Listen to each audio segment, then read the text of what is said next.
As any smart beef producer knows, their livelihood depends as much on healthy rangeland as it does on healthy cattle. But with weeds like Medusahead and cheatgrass spreading across the Great Basin, our valuable rangeland is diminishing. When Ben and Barbara McGough purchased the Circle Bar Ranch in Mitchell, Oregon in 2003, they had no idea of the fight they had just bought themselves into, an all-out war with Medusahead. When we bought the ranch, I didn't know what Medusahead was. And we had acres and acres of land that were just looked like golden wheat in the fall from the mature, beautiful crop of Medusahead. Luckily for the McGoughs, it wasn't too late to fight back.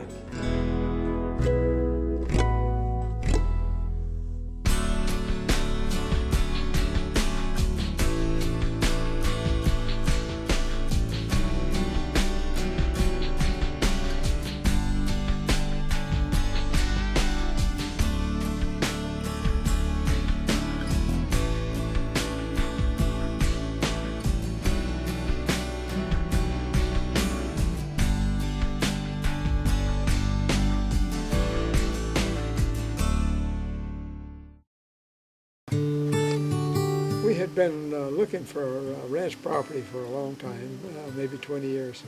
Then when we had the opportunity to see this ranch, we thought it was one of the nicest ones and was well maintained. It was better than anything else we'd seen, really. I would also like to remind you, Ben, you grew up on a farm, and so it's always been a dream of yours to kind of go back to your roots. We run a cow-calf operation. Our goal is to have about 150 head of mother cows, and that's about where we've been. And then we'll produce 135, 140 calves a year, and we calve in the spring and sell in the fall.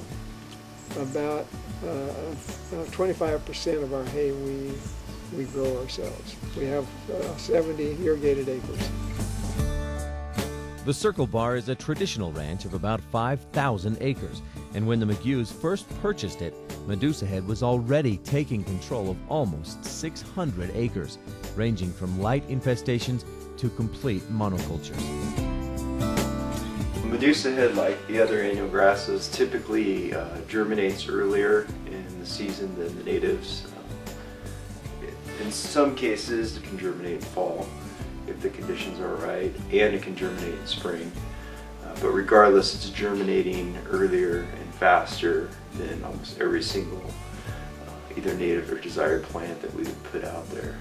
And after it germinates, because of its annual sort of life history strategy, it's really only developing root and shoot systems that it needs for that 1 year, which actually allows the plant to grow faster. One of the huge differences with Medusahead is the high silica content accumulation. Medusahead has a substantial amount of silica that can accumulate, which makes it a very unpalatable forage for livestock, and also makes the litter decompose quite a bit slower than other annual grasses like cheatgrass. So you get not only more litter, you also get a finer fuel that typically accumulates with these annual grasses as they invade. You see the same fire hazard that you would see with other annual grasses. It's probably even amplified with Medusahead compared to cheatgrass, since that thatch layer tends to stay around much longer year after year. One of the biggest distinguishing factors between these annual life histories and perennial life histories is the amount of resources that they put into seed production. An annual might produce, let's say, 1,000 seeds, where a perennial might produce 100 seeds.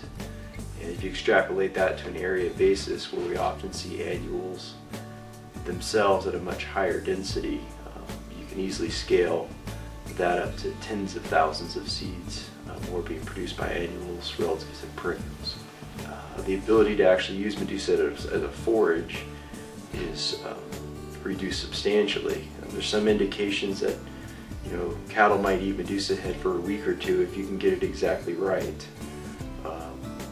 But I think the obvious questions for most people is, what does that really mean for a ranching system and profit for a ranch? if you're going from several months of forage availability down to a week or two. And I think the bottom line is that Medusahead threats become more pronounced within a region or a particular ranch. It's going to have catastrophic and fairly rapid effects on the profitability. If we don't maintain a healthy ecosystem, the ranch land will just, it'll become wasteland. If we don't control the invasive species, the land will decrease in value, and no one will really appreciate the potential for this country. The McGoughs quickly learned they had a serious problem on their hands and that they needed to act as soon as possible. ARS Ecologist Roger Sheley in Burns, Oregon, drove that point home.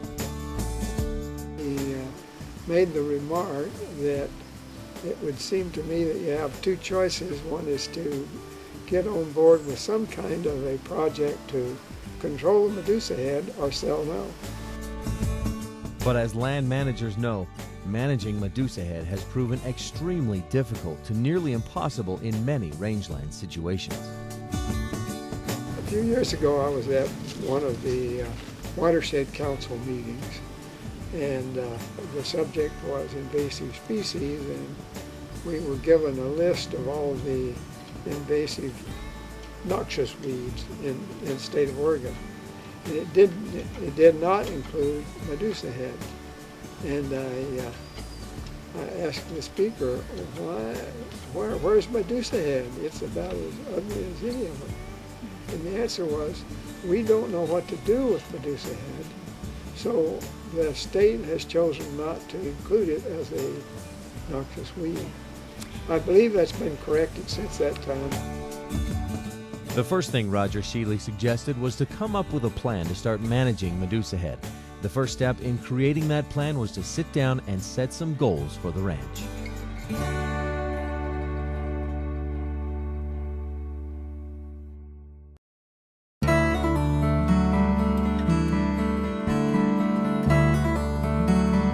We talked with Roger, and he was very helpful in pointing out what was known and what wasn't known about the ways that you could manage Medusahead. The McGoughs wanted to continue their cow-calf operation and decrease hay purchases. And another thing is, it just makes sense. If we're able to increase the number of pastures, we're doing good, effective land management by frequent pasture rotation, and it's more cost effective because if we take the cattle off of the grass at the appropriate time, we may get a second grass. And the other point is that water is so valuable here. We need more pasture land than we would if we were in an area that wasn't so arid. Ben likes to hunt, so they wanted to enhance the big game habitat for the ranch. We have tried to not overgraze the land, and so that there will be some forage for the animals. And we have tried to leave them corridors of cover so that they can get around the ranch without going through too much open areas. We have a lot of elk and a lot of deer, and we have we're getting in a lot of antelope right now. We have had a fair number of bears recently. And cougars, of course, yes, and coyotes.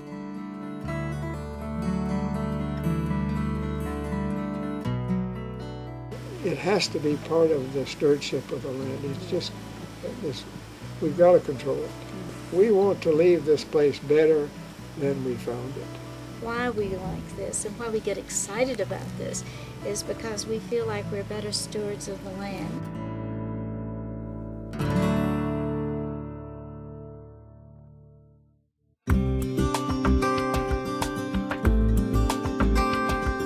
Ben and Barbara love the Circle Bar Ranch for its scenic mountainous region on the northern edges of the Ochoco National Forest. There's a lot of western juniper and some ponderosa pine, Wyoming and mountain big sagebrush and antelope bitterbrush, along with native grasses including blue bunch wheatgrass, Idaho fescue, Sandberg bluegrass, and Thurber needlegrass.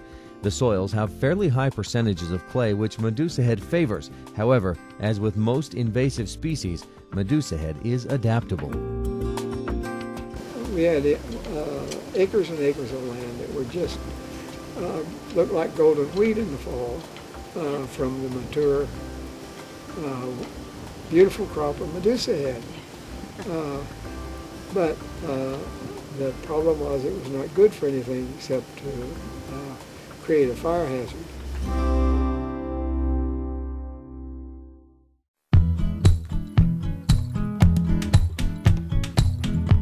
After setting goals for the ranch, Roger suggested that Ben and Barbara come up with a plan using the science-based framework EBIPM, or Ecologically-based Invasive Plant Management. You know, one of the other things that I think have really attracted Ben, the scientist, the person that he is, that this wasn't just a haphazard way of trying to do the Medusahead, but he knew that it was based on research, it was based on scientific method. The way I look at ecologically based invasive plant management, or EBIPM, is that it's just really a way to get producers looking at their invasive plant problem from a bigger picture, or the whole picture. And really, I guess the best way that I can explain it is that it's a systematic thinking and planning process so that you can begin to look at invasive species as a symptom of some of the problems that are occurring out on the landscape. And it helps guide you through developing an integrated treatment plan.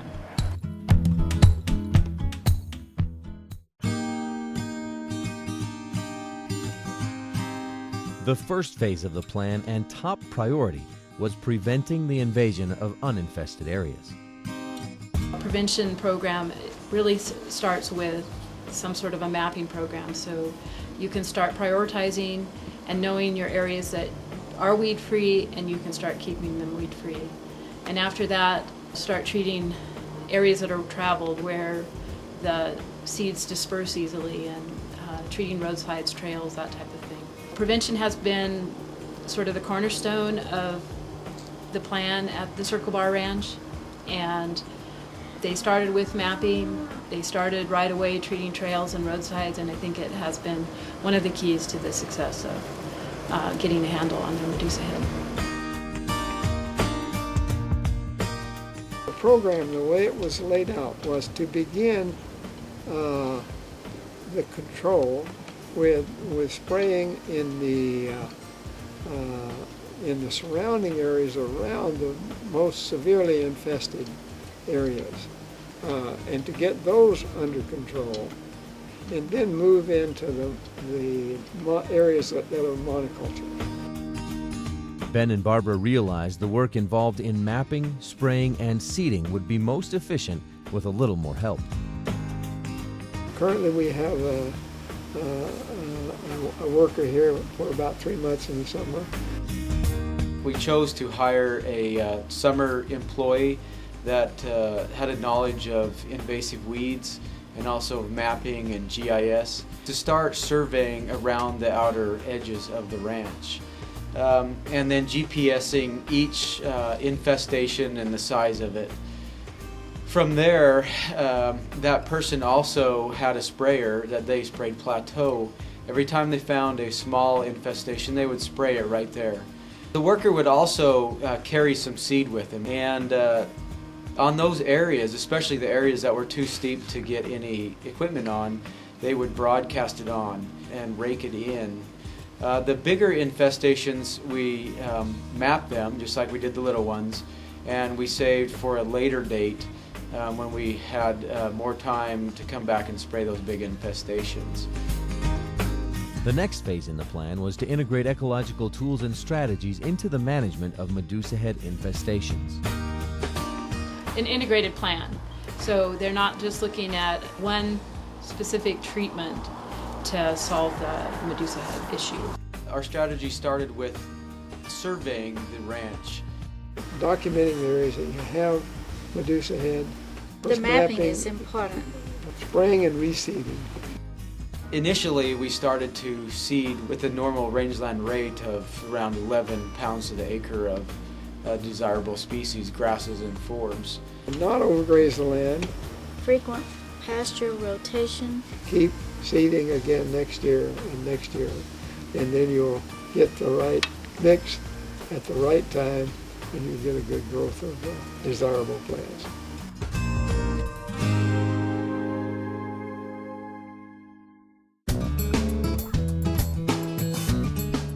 Another phase in Ben and Barbara's plan of implementing EVIPM was to apply adaptive management on the ranch. Adaptive management gets expressed in a lot of different ways, but at its core, it's an iterative cycle, a repeating cycle of planning, doing, and learning that helps us to deal with uncertainty in the management environment.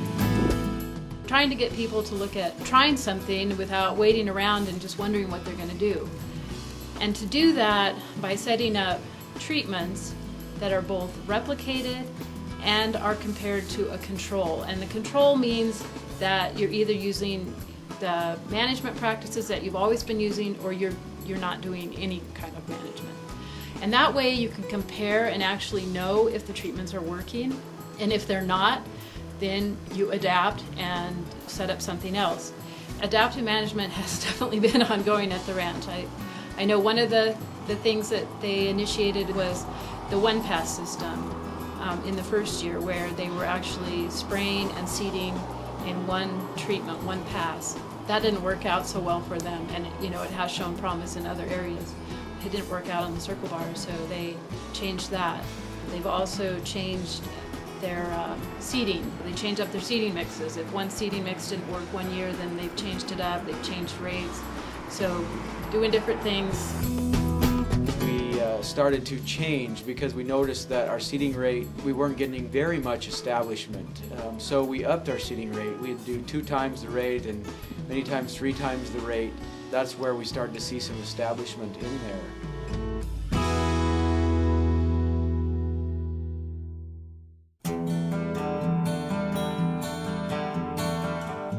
Ben and Barbara have spent the last 5 years battling Medusahead, and they appear to be winning the battle. But they've had to learn by experience that restoration is far more expensive than prevention. Restoration can cost over 17 times more than prevention, so make it a priority to protect uninfested land. Now, since we've been treating the roads each of the years that we noticed the Medusahead there, you can't hardly find any Medusahead along the roads of the Circle Bar Ranch. And those big patches of 25 to 100 acres of Medusahead are not there anymore. Prevention is by far the best way, and it saves so much time and money in the future. So now, at the point that we've got the Medusahead greatly reduced on the Circle Bar Ranch, I've noticed through the years that each year takes us less and less time to actually manage the Medusahead and get out there and survey it, because there's not as much there. It takes a lot less resources and a lot less herbicide at this point to keep it under control and to continue to try to reduce it and prevent it from coming in from other outside ranches, rather than to try to reclaim those large acreages that were once totally infested with Medusahead. One of the things about prevention is that I think you can do prevention while you're doing other jobs or chores or whatever that needs to go on during, on a ranch. Whereas if you're out treating Medusahead, that's pretty much all you're doing. But if you're moving cattle and you have a GPS unit and you see a spot, you can lock it in and you know where it is and do something about it. If you're checking fields, checking water, check for weeds, that's all part of the prevention deal.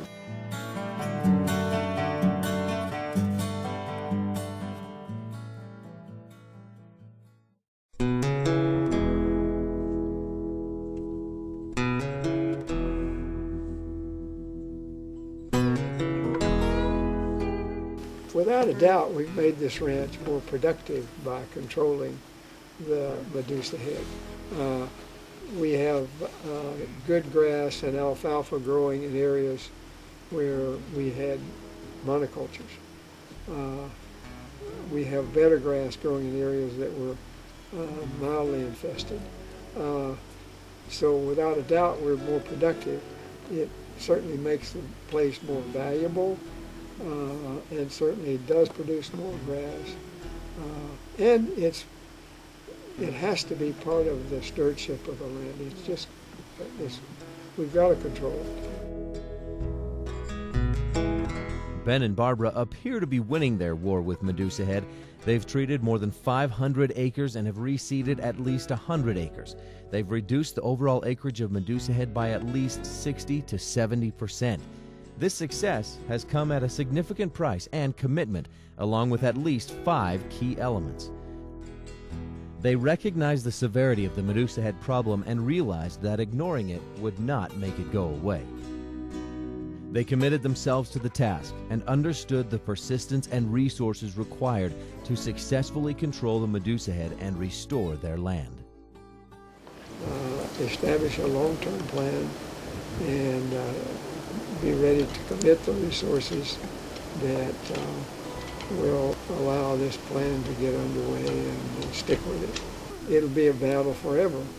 We've just got to keep after it. If we don't keep after it, years later it's going to be back again. So we've got to stay with it.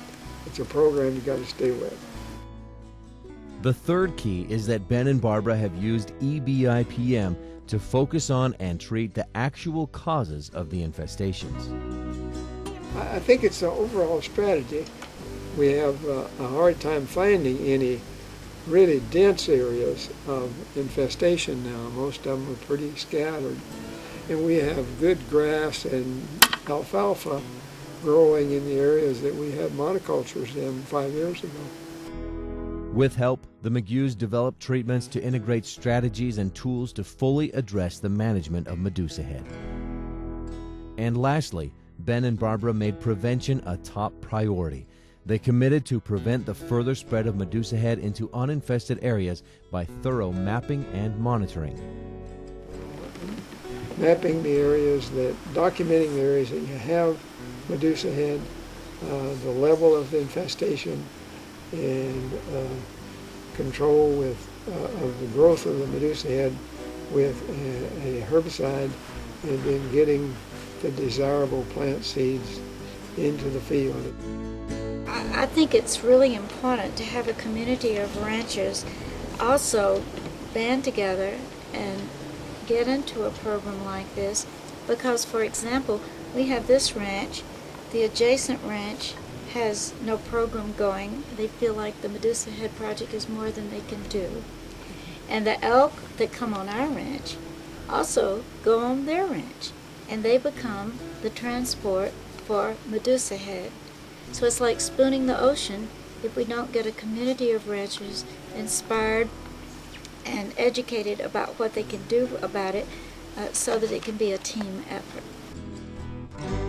The war is not over for the McGoughs, and it may be just beginning for you. Save yourself from the time, effort, and expenses of restoration.